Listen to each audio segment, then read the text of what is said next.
Hello दोस्तों, गुरुजी परिवार exam में आपका स्वागत है। आज हम बात करने वाले हैं एक महत्वपूर्ण मनोवैज्ञानिक जिनका नाम है कोहलर। आज हम देखेंगे कोहलर ने कौन कौन से सिद्धांत दिए, इनके सिद्धांत के अन्य नाम क्या हैं और कोहलर ने किस पे प्रयोग किए हैं। चलिए वीडियो को स्टार्ट करते हैं। सबसे पहले हम ये देखते हैं कि कोहलर ने कौन सा सिद्धांत दिया। कोहलर ने अंतर्दृष्टि या सूझ का सिद्धांत दिया है। कोहलर ने कौन सा सिद्धांत दिया? अंतर्दृष्टि या सूझ का सिद्धांत। सूझ का सिद्धांत किसके द्वारा दिया गया था? कोहलर के द्वारा। अंतर्दृष्टि का जो पूछे ये भी कोहलर के द्वारा। अगर हमारे द्वारा आपको जानकारी अच्छी लग रही है तो गुरुजी परिवार एग्जाम को जरूर से जरूर सब्सक्राइब करें। अब देखते हैं कोहलर का सूझ अथवा अंतर्दृष्टि का सिद्धांत। जो इसके जो प्रतिपादक थे वो थे वर्दीमर। वो प्रयोगकर्ता कौन थे? कोहलर।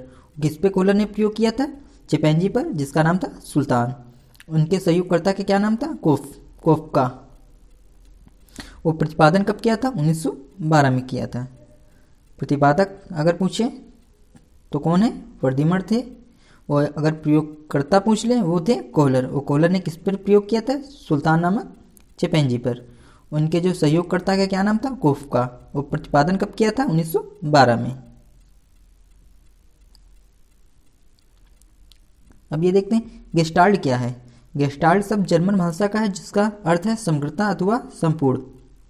मतलब गेस्टाल्ट जो शब्द है ये जर्मन भाषा का शब्द है और जिसका अर्थ है समग्रता या संपूर्ण। और इस सिद्धांत के प्रतिपादक वर्दीमर, कोफका और कोहलर को माना गया है।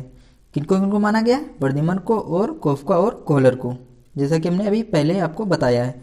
अगर ये पूछे ना गेस्टाल्ट शब्द कहाँ का, ये जर्मन भाषा का है, इसका क्या अर्थ अगर पूछे तो हम इसका अर्थ है समग्रता या संपूर्ण। अब ये देखते हैं गेस्टाल्टवाद क्या है। गेस्टाल्टवाद क्या है और जब तक समस्या दिखाई नहीं पड़ती तब तक हल नहीं होगा, यही गेस्टाल्टवाद का कहना है। क्या कहना है? कि जब तक समस्या दिखाई नहीं पड़ती तब तक हल नहीं होगा, यही गेस्टाल्टवाद का कहना है। इनके सिद्धांत में ये मतलब इनके जो कोहलर का सिद्धांत है, इनमें एक आवश्यक बात यह है कि समस्या का होना बहुत जरूरी है। कोहलर ने अपने सिद्धांत में समस्या को महत्वपूर्ण माना। मतलब समस्या होगी तभी उसका हल होगा, समस्या नहीं होगी तो हल नहीं होगा। अब देखते हैं कोहलर ने सुल्तान नामक चिंपैंजियों पर प्रयोग किया था। कुल 6 चिंपैंजियों पर प्रयोग किया था। कितने? 6 चिंपैंजियों पर। 6 चिंपैंजियों पर किसने प्रयोग किया था? कोहलर ने। और गेस्टाल्टवाद क्या है? जब तक समस्या दिखाई नहीं पड़ती तब तक हल नहीं होगा, यही गेस्टाल्टवाद का कहना है। समस्या को होना जरूरी है कोहलर के सिद्धांत में। अब ये देखते हैं कि इनके सिद्धांत के अन्य नाम भी कौन कौन से हैं। सबसे पहले देखते हैं अंतर्दृष्टि या सूझ का सिद्धांत। ये सिद्धांत कोहलर के द्वारा दिया गया था, अंतर्दृष्टि या सूझ का सिद्धांत। अगर पूछ ले गेस्टाल्ट सिद्धांत किसके द्वारा, ये भी कोहलर के द्वारा दिया गया था। अगर ये पूछ ले संपूर्णवाद सिद्धांत, ये भी कोहलर का सिद्धांत है। अगर पूछे समग्रवाद का सिद्धांत, ये भी कोहलर का सिद्धांत है। अवयववाद का अगर सिद्धांत पूछे, ये भी कोहलर का सिद्धांत है। कभी कभी एग्जाम में कोई एक इनमें से दे देता है और हम समझ नहीं पाते हैं। ज़्यादातर लोग यही रट के जाते हैं, अंतर्दृष्टि या सूझ का सिद्धांत। आज हम ये देख लें गेस्टाल्ट अगर पूछ ले तब भी कोहलर का सिद्धांत, मतलब कोहलर है। अगर संपूर्णवाद का सिद्धांत पूछ, इसके भी प्रतिपादक कौन है? कोहलर है। अगर समग्रवाद का सिद्धांत पूछ ले, ये भी कोहलर। अवयववाद सिद्धांत पूछ ले, ये भी कोहलर। सिद्धांत इनके बदल जाएंगे बट नाम इनका एक ही रहेगा, कोहलर। आंसर सबका एक ही आएगा, वो भी कोहलर का।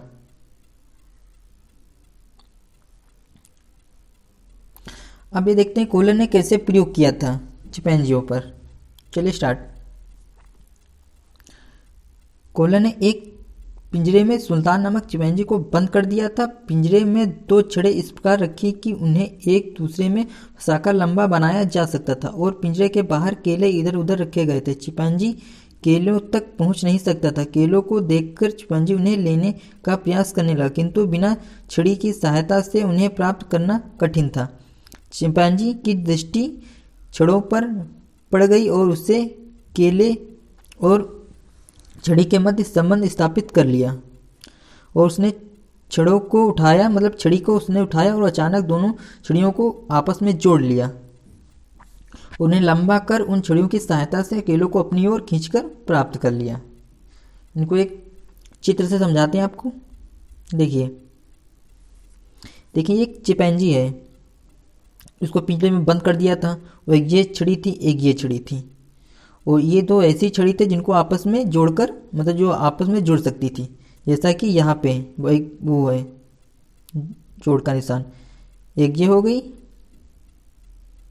एक ये इनको आपस में जोड़कर इन्होंने मतलब इसको लंबा कर लिया। पहले ये था मतलब उछल कूद कर रहा था, तब तो मतलब वो पा ही नहीं रहा था केले को। अचानक से उसकी दृष्टि इन छड़ियों पर पड़ती, इन दोनों छड़ियों पर पड़ती, उन दोनों छड़ियों को जोड़कर वो केले को प्राप्त कर लेता है। इसीलिए कोहलर ने इस सिद्धांत को अंतर्दृष्टि या सूझ का सिद्धांत कहा है।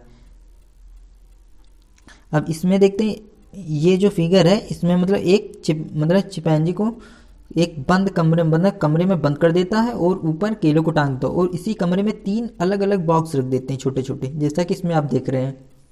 इन तीनों बॉक्सों को मतलब रख देते हैं, और जब ये चिंपैंजी इन केलों को देखता है और इस केले को वो भी प्राप्त करने की कोशिश करता है, बहुत उछल कूद करता है, अंत में वो थक जाता है और एक कोने में बैठ जाता है।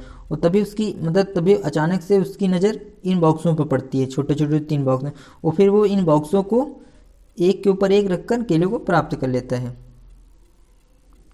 जैसा कि इसमें इसने पकड़ लिया है। इसीलिए कोहलर ने इस सिद्धांत को अंतर्दृष्टि या सूझ का सिद्धांत की संज्ञा दी है।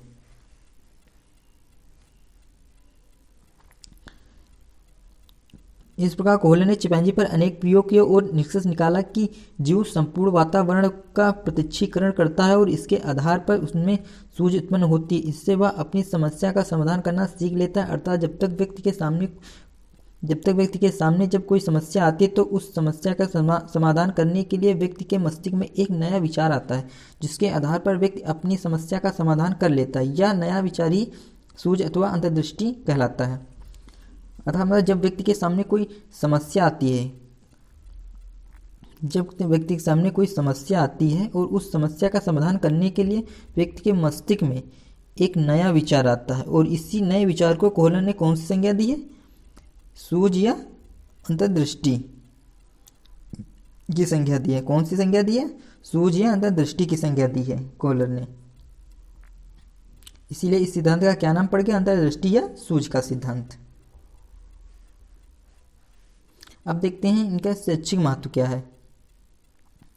इस सिद्धांत के अनुसार व्यक्ति स्वयं अपनी मानसिक शक्तियों के द्वारा समस्या का हल करना सीखता है। कक्षा स्तर पर कल्पना करना, तुलना करना अधिक मानसिक शक्तियों के लिए सिद्धांत विशेष उपयोगी है। पाठ्यक्रम का निर्माण करने में भी यह सिद्धांत बहुत ही उपयोगी है। पाठ्यक्रम का कैसे निर्माण करना है, और पूर्ण से अंश की ओर शिक्षण सूत्र इसी सिद्धांत की देन है। अगर ये पूछ ले पूर्ण से अंश की ओर शिक्षण सूत्र किसकी देन है, ये कोहलर के अंतर्दृष्टि या सूझ के सिद्धांत की देन है। यह सिद्धांत बालक के रटने की प्रवृत्ति का विरोध करता है। मतलब इनका जो ये सिद्धांत है ये बालक की रटने की प्रवृत्ति का विरोध करता है। अब आगे देखते हैं। इंपॉर्टेंट, ये लाइन बहुत इंपॉर्टेंट है। ये 5 जो कोहलर का सिद्धांत है ये 5 संपत्तियों पर कार्य करता है। कितनी संपत्तियों पर कार्य करता है? 5 संपत्तियों पर। पहला क्या है? लक्ष्य, फिर दूसरा बाधा, तीसरा तनाव, चौथा संगठन, पांचवा पुनरुत्थान। पहला क्या बताया था? लक्ष्य, दूसरा बाधा, तीसरा तनाव, चौथा संगठन, पांचवा पुनरुत्थान।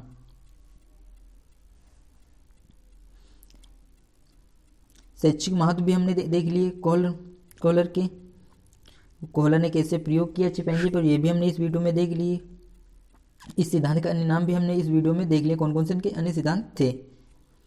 और गेस्टाल्टवाद भी हमने देख लिया, क्या है गेस्टाल्ट का मतलब, और गेस्टाल्ट कहाँ का शब्द है, इसका क्या अर्थ है, ये भी हमने इस वीडियो में जान लिया। और इसके प्रतिपादक भी हमने देख लिए, प्रयोगकर्ता भी देख लिए, सहयोगकर्ता भी देख लिए।